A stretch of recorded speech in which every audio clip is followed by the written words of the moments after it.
नमस्कार, सुप्रभात. मी सेजल पुरवार. या बुलेटिनमध्ये तुम्हा सर्वांचं स्वागत. बुलेटिनच्या सुरुवातीला बातमी खरं तर धक्कादायक आहे. साम टीव्हीवरती या क्षणाची सर्वात मोठी आणि ही एक्सक्लुझिव्ह बातमी आहे. असं मी का म्हणतेय? कारण ही बातमी बघून तुम्हाला देखील धक्का बसणार आहे. तुळजाभवानी देवीच्या तुळजापुरात ड्रग्सचा बाजार सुरू असल्याचा धक्कादायक प्रकार समोर आला.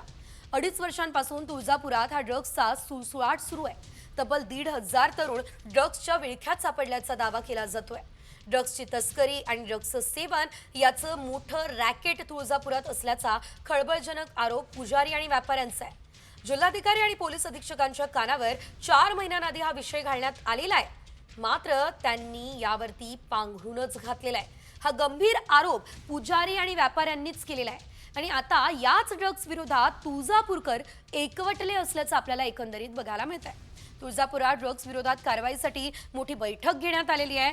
ड्रग्स विरोधामध्ये ठोस कारवाई झाली नाही तर रास्ता रोको करणार असा देखील इशारा देण्यात आलेला आहे. शिवाय तुळजापूर शहर पूर्णतः बंद ठेवण्याचा इशारा सुद्धा दिला गेलेला आहे.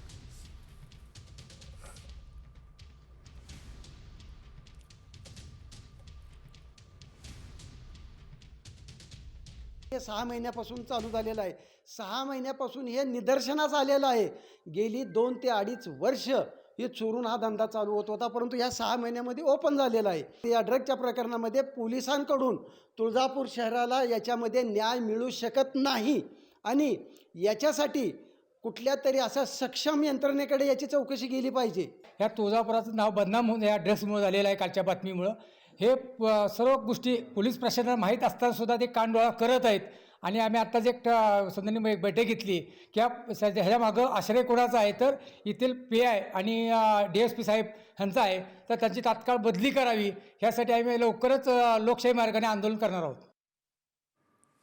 तर एकंदरीत आपण पाहिलं पुजारी आणि व्यापाऱ्यांचं नेमकं काय म्हणणं होतं, या ठिकाणी असलेल्या विश्वस्तांचं नेमकं काय म्हणणं होतं ते सुद्धा आपण पाहिलेलं आहे. मात्र एकंदरीत तुळजापूर सारख्या ठिकाणी, धार्मिक ठिकाणी एवढ्या मोठ्या प्रमाणात ड्रग्स नेमके पुरवले तरी जात आहे कुठून, हा देखील एक अतिशय मोठा आणि महत्त्वाचा मुद्दा या ठिकाणी उपस्थित झालेला आहे. सध्याची आपण ही जी दृश्य पाहतोय ती प्रतिकात्मक दृश्य जरी असली तरी तुळजापूरमधली सध्याची परिस्थिती काहीशी अशीच आहे असं म्हटलं तरीही वावगं ठरणार नाही आहे. तुळजापूर थेट ड्रग्सचा अड्डा बनलेला आहे. तुळजापूर खरं तर पर्यटनाच्या दृष्टिकोनातून देखील अतिशय महत्त्वाचं मानलं जातं.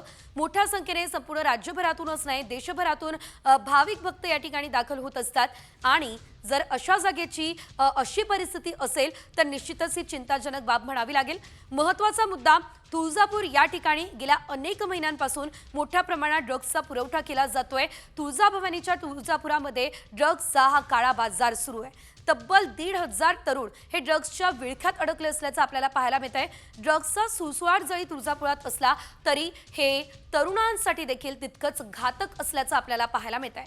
मात्र हे ड्रग्स पुरवले तरी जात आहे कुठून, हा महत्त्वाचा मुद्दा या ठिकाणी उपस्थित झालेला आहे.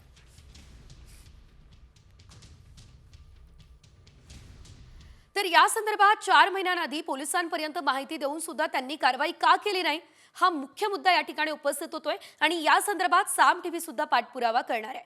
पुढची बातमी ठाण्यातून. ठाण्यातही आता कोळशावरील तंदूर रोटी बंद होणार आहे. ठाणे महानगरपालिकेची हॉटेल्स व्यावसायिकांना नोटीस बघायला मिळते. 84 हॉटेल्सना महापालिकेने ही नोटीस बजावली असल्याचं आपल्याला बघायला मिळत आहे. इलेक्ट्रिक भट्टी वापरण्याचं आवाहन सुद्धा केलेलं जाते. याआधी आपण बघितलं अनेक ठिकाणी ही जी तंदूर रोटी आहे ती बंद करण्यास सांगण्यात आलेलं होतं. आणि आत्ता जर आपण बघितलं एकंदरीत तर ठाण्यात सुद्धा तशीच काहीशी कारवाई केली जाणार आहे.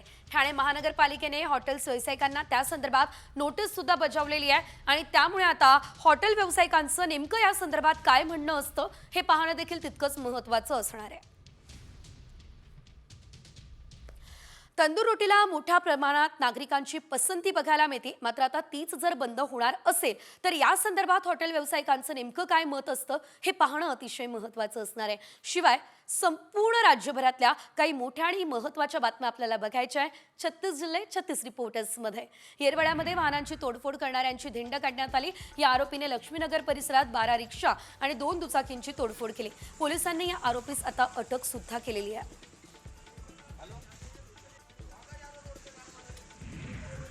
यवतमाळमध्ये झालेल्या पिकअप विमा अपहाराचा तपास एसआयटीकडे देण्यात आलाय. यवतमाळ जिल्ह्यामध्ये अतिवृष्टी आणि पुरामुळे शेतीचं मोठ्या प्रमाणात नुकसान झालेलं आहे आणि त्यानंतर देखील शेतकऱ्यांना पीक विम्याचा लाभ मिळत नाहीये.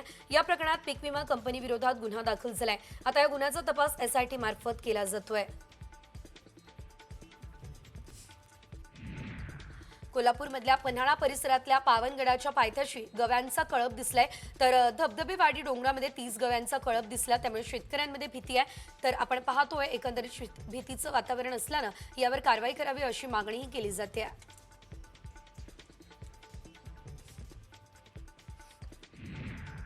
यवतमाळच्या टिपेश्वर अभयारण्यातून आलेल्या वाघानं गेल्या 2 महिन्यांपासून चांगलीच दहशत माजवली आहे. या वाघानं 28 पाळीव जनावरांचा फडशा पडलाय.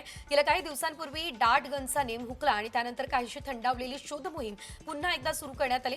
वाघाला पकडण्यासाठी 2 स्वतंत्र पथकं सुद्धा तैनात करण्यात आलेली आहे. विक्रीसाठी दुकानात ठेवलेल्या मटणावर कुत्र्यांनी ताव मारल्याचा धक्कादायक प्रकार डहाणू तालुक्यातल्या कासामध्ये घडला.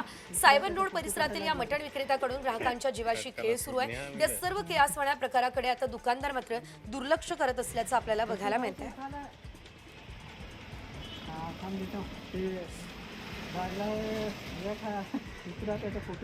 नंदुरबार जिल्ह्यात तापमानाचा पारा 33 अंश सेल्सिअसवर पोहोचला. याचा फटका फळ उत्पादक शेतकऱ्यांना बसतोय. वाढत्या उन्हामुळे पपई आणि केळी या फळबागांना मोठा फटका बसलाय.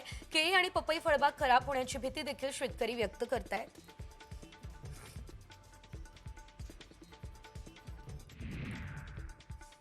नोव्हेंबर महिन्यामध्ये 12,000 रुपये क्विंटल पर्यंत पोहोचलेली तूर आता मात्र घसरली. 12,000वरून तूर आता थेट 6,500 ते 7,300 रुपयांपर्यंत खाली आली. त्यामुळे तूर उत्पादक शेतकरी अडचणीत आहे. आर्थिक गरजेपोटी मिळेल त्या भावात शेतकऱ्यांना तुरीची विक्री सध्या तरी करावी लागते. वाशिम जिल्ह्यामध्ये मोठ्या प्रमाणात शेतकऱ्यांनी चिया पिकाची लागवड केली असल्याचं दिसतंय आणि आता चिया पिकाची काढणी सुरू झालेली आहे. शेतकरी विविध पद्धतींनी हे पीक काढताय तर काही शेतकरी आधुनिक हार्वेस्टरचा वापर करून चिया पिकाची काढणी करताना दिसतंय.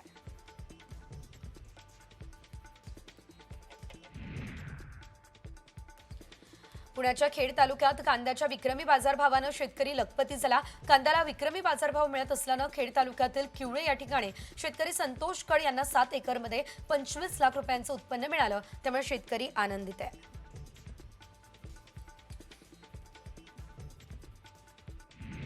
आता पालघरमध्ये सुद्धा स्ट्रॉबेरीचे मळे सध्या बहरणार आहे. कारण अनेक समस्यांवर मात करून डहाणू भागातील शेतकरी विविध नाविन्यपूर्ण प्रयोग यशस्वी करत आहे. स्थानिक बाजारपेठेत प्रति किलो 300 रुपयांचा भाव मिळताना दिसतोय.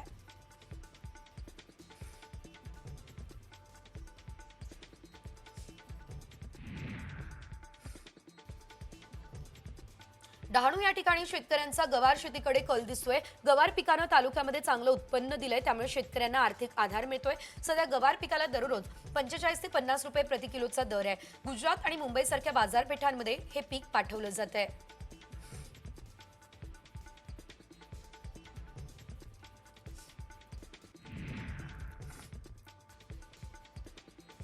अमरावतीमध्ये भर शेतकरी प्रदर्शनात शेतकऱ्यांना कृषी धोरणाचे वाभाडे काढलेले आहेत. आयात निर्यात धोरण शेतमालाच्या हमीभावावर बिनतोड सवाल या शेतकऱ्यानं केलाय. शेतकऱ्यांची भिकाऱ्याशी तुलना करणाऱ्या कृषी मंत्री माणिकराव कोकाटेंवर या दरम्यान संतापही व्यक्त करण्यात आलेला आहे.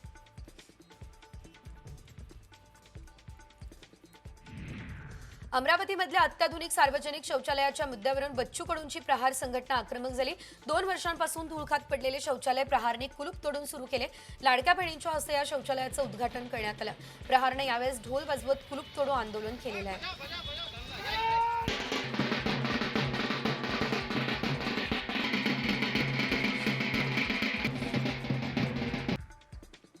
नंदुरबारच्या जिल्हा शल्यचिकित्सकांविरोधात वैद्यकीय अधिकारी आणि कर्मचाऱ्यांनी निदर्शनं केली. जिल्हा शल्यचिकित्सक डॉक्टर वर्षा लहाडे यांची बदली करा अन्यथा काम बंद आंदोलनाचा इशारा वैद्यकीय अधिकाऱ्यांसह विविध संघटनांनी दिला. डॉक्टर लहाडे यांच्या मनमर्जी कारभार आणि आर्थिक देवाणघेवाणीची मागणी सुद्धा या दरम्यान करण्यात आलेली आहे. धाराशिवमधील उमरगा या ठिकाणी उपविभागीय अधिकारी कार्यालयासमोर महिलांनी उपोषण केलं.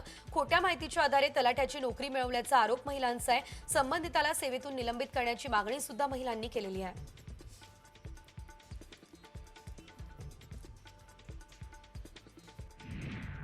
जालना जिल्ह्यातल्या सरकारी कंत्राटदारांची जवळपास 400 कोटी रुपयांची बिलं सरकारकडे थकीत आहे. हे थकीत बिल लवकरात लवकर मिळावं यासाठी कंत्राटदारांनी सार्वजनिक बांधकाम कार्यालयासमोर काम बंद आंदोलन केलं. यावेळी चारचाकी वाहनं आणि यंत्रसामुग्री सार्वजनिक बांधकाम विभागात जमा करून निषेध सुद्धा व्यक्त करण्यात आलेला आहे.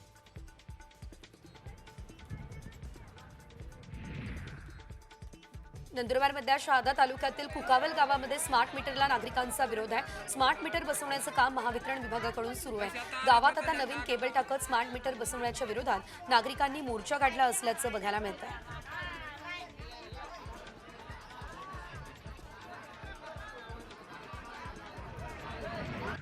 धाराशिव तालुक्यातील कसबे तडवडा या ठिकाणी शॉर्ट सर्किटने आग लागली. शेतातील साहित्याचं मोठं नुकसान झालं. शेतात ठेवलेलं विविध साहित्य जळून खाक झालं असल्याचं बघायला मिळत आहे.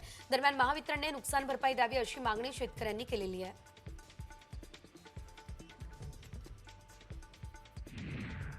चंद्रपूर शहरातल्या अंचलेश्वर गेटजवळ एका बंद घरामध्ये गॅस सिलेंडरचा स्फोट झालाय आणि लागलेल्या आगीत घर पूर्णतः जळून खाक झालं. घरातील संपूर्ण साहित्य जळालं. लाखोंचं मात्र या दरम्यान नुकसान झालं असल्याचं आपल्याला बघायला मिळत आहे.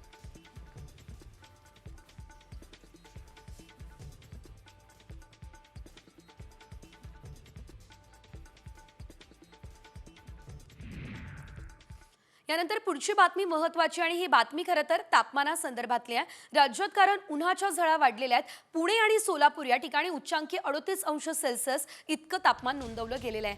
मुंबईमध्ये मात्र 35 अंश सेल्सिअस इतक्या तापमानाची नोंद झाली आहे. राज्याच्या अनेक भागांमध्ये सुद्धा तापमानाचा पारा हा वाढला असल्याचं आपल्याला बघायला मिळतंय. पुढील काही दिवसांमध्ये राज्यातील तापमानात आणखी वाढ होण्याची देखील शक्यता सध्या वर्तवली जाते.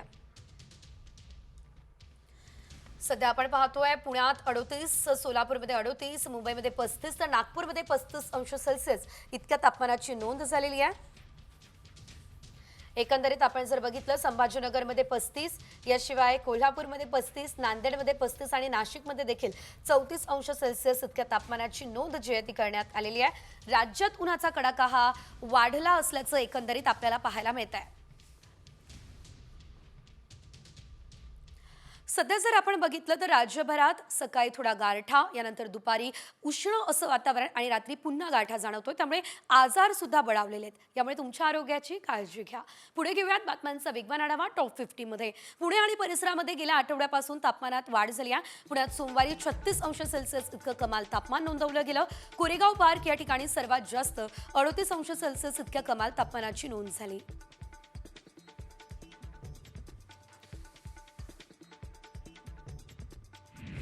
एसटी महामंडळातील कर्मचाऱ्यांचा मागील काही महिन्यांपासून पीएफ जमा करण्यात आलेला नाहीये. तर ऑक्टोबर महिन्यापासून महामंडळानं पीएफ जमाच केलेला नाहीये असा दावा आहे. त्यामुळे पुन्हा एकदा लाडकी बहीण योजनेमुळे राज्यातील अर्थव्यवस्थेवर पडलेल्या बोजाची चर्चा सध्या रंगली आहे.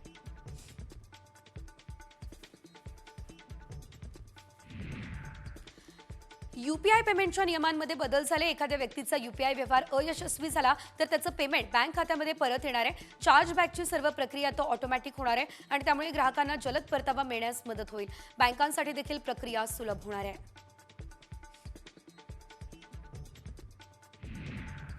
ज्ञानेश कुमार यांची भारताचे मुख्य निवडणूक आयुक्त CEC म्हणून नियुक्ती झाली. ते राजीव कुमार यांची जागा घेणार आहे. नव्या कायद्याअंतर्गत नियुक्त होणारे ते पहिले मुख्य निवडणूक आयुक्त ठरले आहे. ज्ञानेश कुमार हे 1988 बॅचचे केरळ कॅडरचे IAS अधिकारी आहेत. मालवण राजकोट किल्ल्यावरील छत्रपती शिवाजी महाराजांचा पुतळा उभारणीच्या कामाला वेग आला. ऑस्ट्रेलियन कंपनीकडून वाऱ्याच्या वेगाची क्षमता तपासणी केली जाते आहे. प्रसिद्ध शिल्पकार राम सुतार यांच्या नोएडा या ठिकाणी कारखान्यामध्ये ब्रॉन्झ धातूमध्ये हा पुतळा बनवलेला आहे.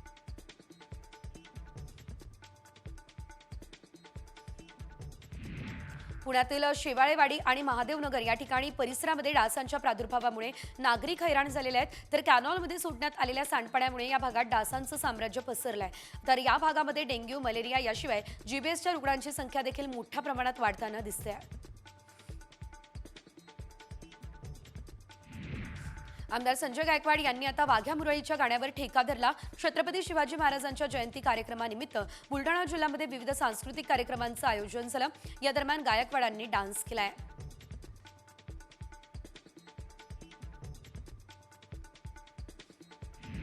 बैलगाडा घाटात 80 वर्षांच्या आजोबांनी कोलांट्या उड्या मारल्या. पुण्याच्या वाघोलीमध्ये आजोबांचा नादखुळा बघायला मिळाला. I don't ever slow up, no I don't take shit. I got no love for the fakeness. If you wanna play tough and wanna hate this, I'll always show up.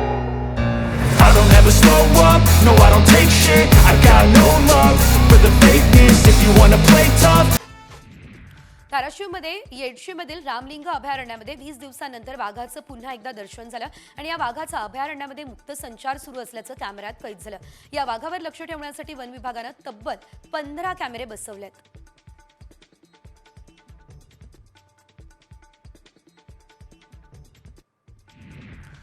रिक्षा चालकानं तब्बल 19 प्रवासी रिक्षात बसवले. रिक्षामध्ये एवढे प्रवासी पाहून पोलिसांनी या रिक्षा चालकाला थांबवलं आणि सगळ्यांना खाली उतरवलं. अखेर पोलिसांनी या रिक्षा चालकावर कारवाई केली. हा संपूर्ण प्रकार उत्तर प्रदेशच्या झांसीमध्ये घडलाय.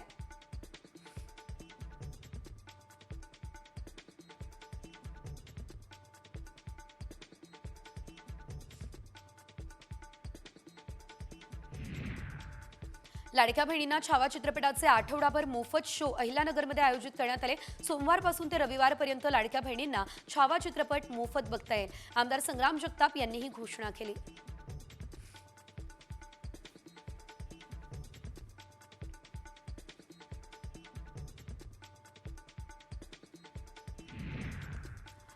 तुम्ही गाडीतून प्रवास करताय तर मग फास्टॅगचा नियम हा नीट समजून घ्या, नाहीतर टोल नाका ओलांडताना तुम्हाला दुप्पट दंड बसू शकतो. कारण फास्टॅगच्या नियमांमध्ये आता मोठे बदल झालेले आहेत. जर एखाद्याचा फास्टॅग ब्लॅक लिस्टेड असेल किंवा काही कारणास्तव बंद असेल तर तो आधी रिचार्ज करावा लागणार आहे. त्यासाठी टोल ओलांडण्यासाठी 60 मिनिट तर टोल ओलांडल्यानंतर 10 मिनिट मिळतील. जर तरीही फास्टॅग अपडेट केला नाही तर तुम्हाला दुप्पट दंड हा भरावा लागू शकतो. मोठी बातमी आपण बघतोय. फास्टॅगच्या नियमांमध्ये आता बदल झालेले आहेत आणि जर तुम्ही या नियमांचं पालन केलं नाही तर तुम्हाला अर्थातच वाहन चालकाला दुप्पट दंड हा आता भरावा लागणार आहे.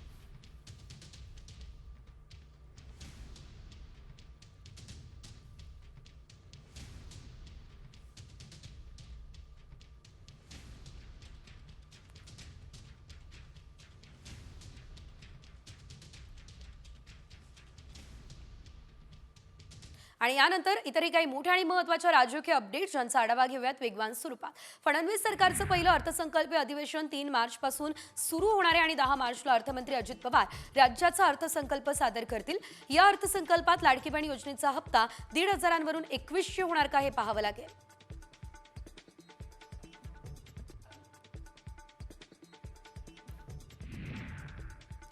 मंत्रालयात आता उपमुख्यमंत्री वैद्यकीय मदत कक्ष स्थापन केलं जाईल. एकनाथ शिंदेंचा हा स्वतंत्र वैद्यकीय मदत कक्ष असेल. उपमुख्यमंत्री वैद्यकीय मदत कक्ष हा राज्याच्या सार्वजनिक आरोग्य विभागासोबत संलग्न असणार आहे. या कक्षाच्या माध्यमातून राज्य सरकारच्या जन आरोग्य योजनेची अधिक प्रभावीपणे अंमलबजावणी केली जाईल.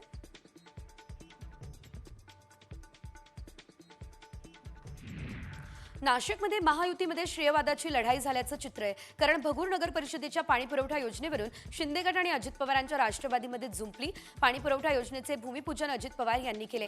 मात्र आता एकनाथ शिंदे पुन्हा एकदा त्याच पाणीपुरवठा योजनेचं भूमिपूजन करणार अशी देखील माहिती आहे.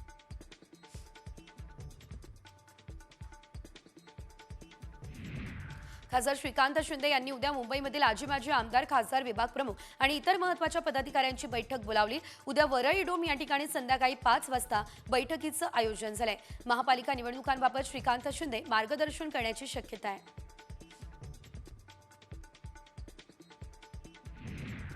राज्यातील 11 माजी आमदारांना आता अजूनही आमदार निवासाचा मोह काही सुटलेला नाहीये. आमदार निवासातील रूम त्यांना सोडलेला नाही आहे. काही मंत्र्यांनी बंगले मिळाल्यानंतरही आमदार निवासाचा ताबा सोडलेला नाही. नोटीस देऊन देखील ते खोली सोडत नाहीये असं अधिकाऱ्यांनी सांगितलंय.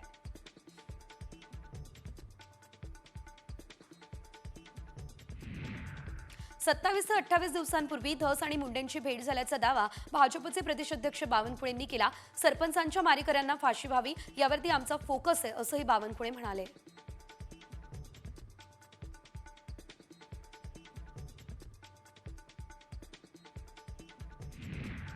ई कॉमर्सला इफ्कोची उत्पादनं विकण्याचा अधिकार नाही. सामाजिक कार्यकर्त्या अंजली दमानिया यांच्या आरोपाला आता इफ्को कंपनीनं स्पष्टीकरण दिलं.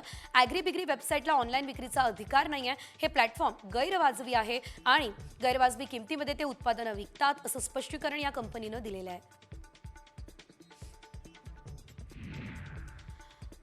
संजय राऊत यांनी थेट भाजपला आरोपीच्या पिंजऱ्यात उभं केलं. जरांगेंच्या आंदोलनाची धार कमी करण्यासाठी भाजपने सुरेश धस हा मराठा चेहरा समोर आणला आणि त्यासाठी संतोष देशमुखांच्या खुनाचा देखील त्यांनी वापर केला. त्यामुळे संतोष देशमुखांची हत्या करण्यामध्ये सुद्धा भाजपचा काही हात आहे का, हा गंभीर आरोप राऊतांनी उपस्थित केलाय.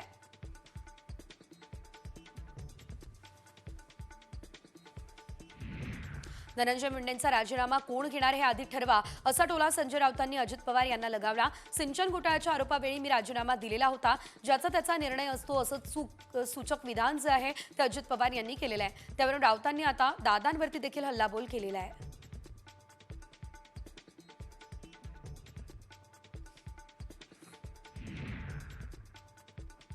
भाजपचे आमदार सुरेश धस आणि मंत्री धनंजय मुंडेंच्या भेटीची बातमी चंद्रशेखर बावनकुळेंनी फोडली. ही टीका जितेंद्र आव्हाड यांनी केलेली आहे. रोज डेच्या दिवशी धस आणि मुंडेंची भेट झाली, त्यानंतर बावनकुळेंनी त्यांचा व्हॅलेंटाईन केला असा टोला आव्हाडांनी लगावला आहे.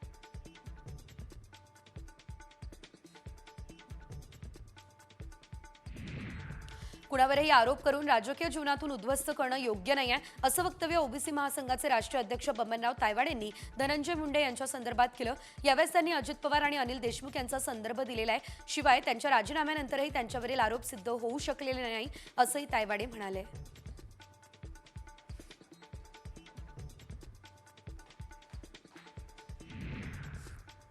वांद्रे पश्चिम विधानसभा मतदारसंघाचे उपविभाग प्रमुख जितेंद्र जानावळे यांनी ठाकरे सेनेला राजीनामा दिला.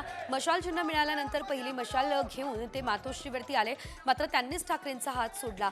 6 वर्ष कार्यक्षेत्राबाहेर नियुक्त करण्यात आणि नियुक्त करून राजकीय षडयंत्र करण्यात आल्याचा आरोप सुद्धा त्यांचा आहे.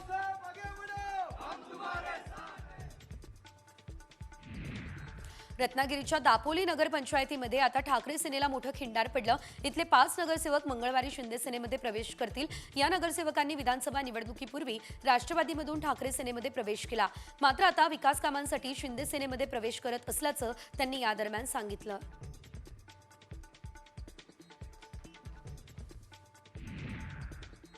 साताऱ्यातील कोरेगाव मतदारसंघातील निगडी गावातील शरद पवार गटातील सरपंच आणि उपसरपंच यांच्या अनेक सदस्यांनी शिंदे सेनेच्या गटात प्रवेश केला. आमदार महेश शिंदे यांच्या उपस्थितीत हा प्रवेश करण्यात आला. महापालिका निवडणुका आधी झालेल्या प्रवेशांमुळे शशिकांत शिंदे यांच्या गटाला मोठा धक्का मानला जातोय.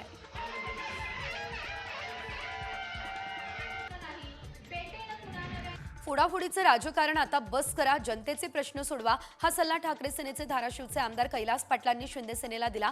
उद्धव ठाकरे आणि आदित्य ठाकरेंसोबत सर्वसामान्य शिवसैनिक आहेत.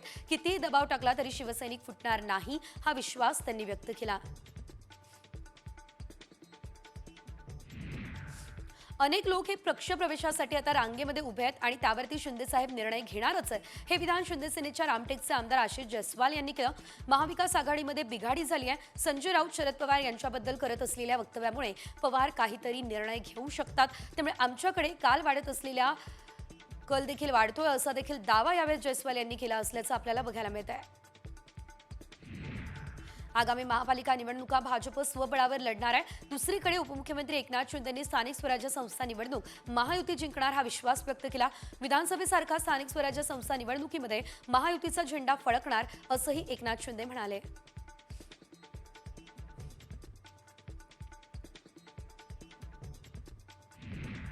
आगामी स्थानिक स्वराज्य संस्था निवडणुकीबाबत महायुतीमध्ये अनेक नेते स्वबळाचा नारा देत आहेत. त्यातच स्वबळाची भाषा करणाऱ्या महायुतीच्या नेत्यांना चाप बसलेला आहे. महायुतीचे नेते स्वबळाचा नारा देत असतील तर अपरिपक्वपणाचं हे लक्षण आहे. या शब्दात संसदीय कार्यमंत्री चंद्रकांत पाटील यांनी महायुतीच्या नेत्यांना चांगलंच सुनावलंय.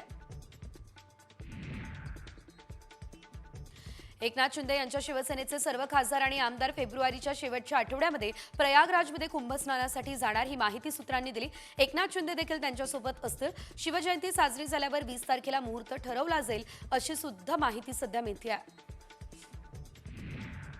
कोल्हापूरचे खासदार शाहू महाराज छत्रपती यांच्या भेटीसाठी केंद्रीय मंत्री नितीन गडकरी पोहोचले. न्यू पॅलेसवर गडकरी दाखल झाले. न्यू पॅलेसवर काँग्रेसचे आमदार सतीश पाटील, पवार गटाचे नेते समरजित घाटगे यांच्यासह अन्य नेते देखील उपस्थित राहिले.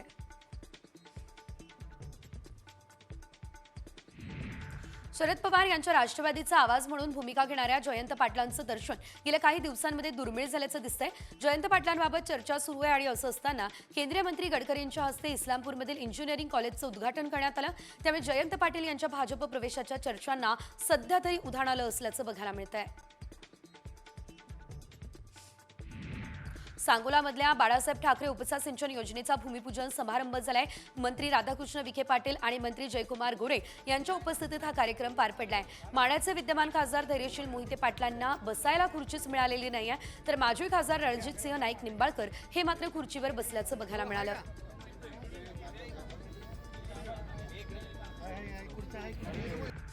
मी आऊट होणारा प्लेअर नाही असं आमदार डॉक्टर बालाजी किणीकर म्हणाले. मी अंबरनाथचा सचिन तेंडुलकर आहे असंही ते म्हणत आहे. अंबरनाथमध्ये आयोजित क्रिकेट स्पर्धेच्या उद्घाटन कार्यक्रमामध्ये ते बोलत होते.